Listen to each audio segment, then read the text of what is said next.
Ngikuza sengithi ngiyanyakaza ukuthi kancane sengivelana manje baduliswe Jesu Kristo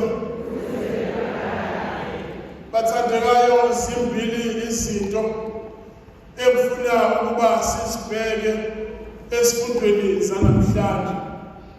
Sifundo sokuqala sika Exodus imizulu uNkulunkulu iqanganisela imizulu uNkulunkulu esonga funa ligama imizulu esonga ngikamfundela mina ngokusibila ngakhethi uzungamphathi la umfelo umfokazi ungamcindezeli ngokuba nani ngabafelokazi ezweni laseGibhithe. Aqhubeka athi kuzothi uma ninonya kubo nibahlupha bona bese belingoza bezikhalela kimi ngizakuzizwa impela izikhalo zabo ulaka lwami lonivukela ngibulale ngenkemba abafazi benu babe abafelwakazi abantwana benu babe izintandane. Sifundo sokuqala uNkulunkulu umekhuluma nabantwana bakwa-Israyeli uyabaxwayisa ngokungamele bakwenze. Sifundo sesibili umpostoli uPawuli mebhalela ibandla laseThesalonika ukhuluma ngekumele bakwenze. Ivangeli esitholile ngomloba kaMateyu likhuluma ngesizathu sokuthi kungani kumele singakwenzi lokushiwo isifundo sokuqala. Likhuluma ngesizathu kungani kumele senze lokuthiwa sikwenze isifundo sesibili. Abazi manje connection. Exodus ukhuluma ngengamele sikwenze, uPaul ukhuluma, ivangeli likhuluma ngezizathu kungani kungamele sikwenze kuthiwa singakwenzi, kungani kumele senze lokuthiwa sikwenze. Fisa ukuba sihlale bona amazwi ifundo sokuqala uma uNkulunkulu ethi bantwana bakwa-Israyeli nize ningakhohlwa ukuthi nani naningabafelokazi kithi,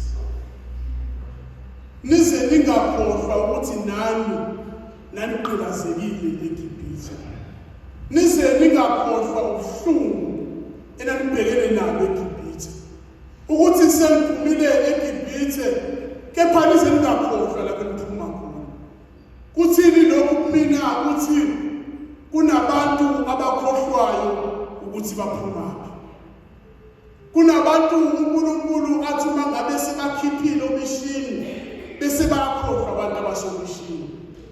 Kunabantu uNkulunkulu athi uma ngabe sebabusisile ebese bayakhohlwa abanye abantu.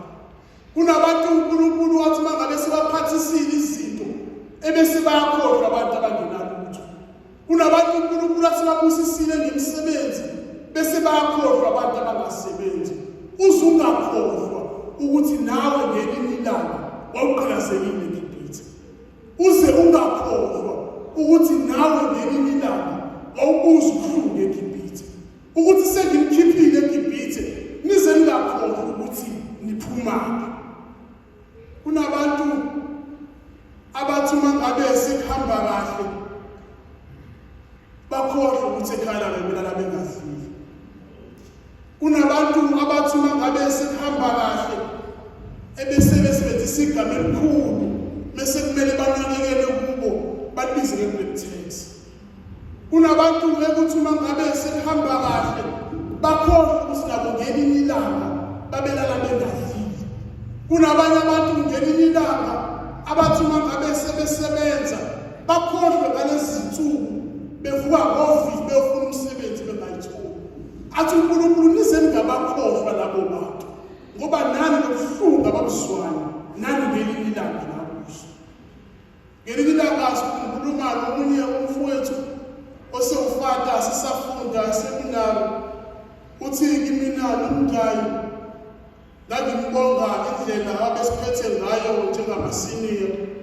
Uthi yabona nomngayi lokhu esikwe yashukela nemali yomphakazise. Uthi nomngayi ungakhohlwa lokhu besikwenza kuthina nani nikwenze ngamaJuda ngelinye ilanga. Nikambuzi ukuthi ngakwenza yini. Thi uNkulunkulu bantwana bakwa-Israyeli kulolu tala ngimkhipheni lona bakhona basabona.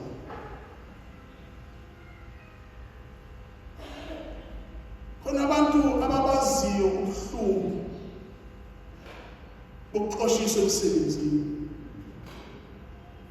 kepha nabo baxoshisa abanye abantu emsebenzini.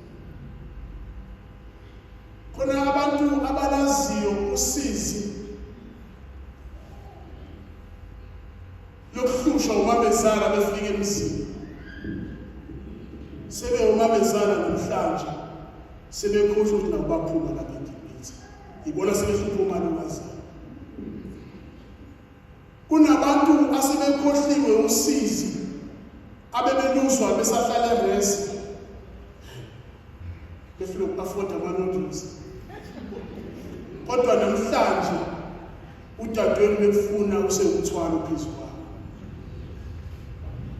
Kunabantu abalwaziyo usizi lokucindezeleka emsebenzini wanakuthi usakusha kepha namhlanje bona bazimpholi nakusetshenzwa khona. Uzungakhohlwa lapho uphuma khona. Sithi uthatha semsamo limbeke emnyango, ithatha semnyango limbeke emsamo. Uzungakhohlwa lapho uphuma khona. Nabantu uNkulunkulu athi uma ngabe babusisa ababusisele ukuthi nabo bezokwazi ukusiza abanye abantu.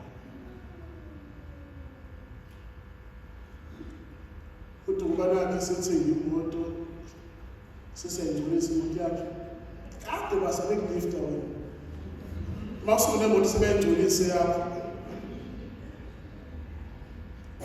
kade basebekuthatha ungenalutho bekwenzela okuhle bese kumele wenzele abanye abantu sebekuthwala abangani bakho sebaba fake friends uzungakhohlwa ukuthi nawe umfukazi ngibitha.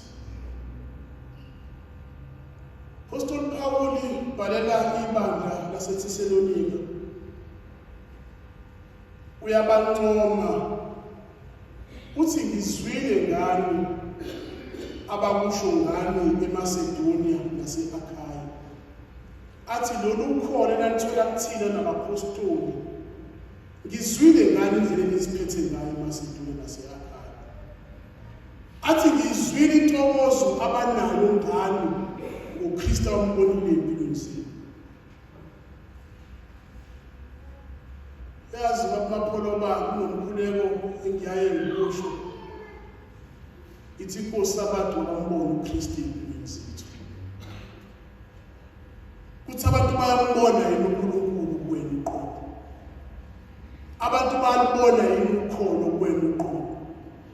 Leli bandla laseThesalonika uthi uPawuli lathi behambile kule region yabo abantu babona ukuthi labantu bangamakhulu.